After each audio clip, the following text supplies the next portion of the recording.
বাংলাদেশে ফিরে আওয়ামী লীগের কর্মী সমর্থকদের উপর হামলা এবং অত্যাচারের অভিযোগের বিচার করবেন তিনি।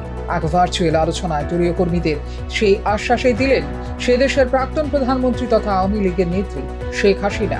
চিন্তা করবেন না, আসতেছি আমি বলে আলোচনার একটি পর্যায়ে কর্মী সমর্থকদের উদ্দেশ্যে জানান শেখ হাসিনা।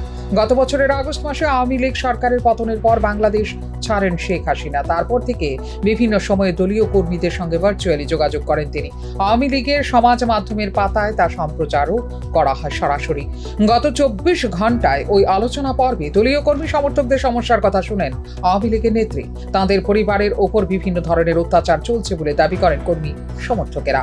এইসব ঘটনার বিচার করবেন বলে তাঁদের আশ্বস্ত করেন সাবেক প্রধানমন্ত্রী শেখ হাসিনা। 1 ঘন্টা 11 মিনিটের আলোচনায় আওয়ামী লীগের সরকারের আমলের সঙ্গে বাংলাদেশের বর্তমান পরিস্থিতি তুলনা করেন শেখ হাসিনা।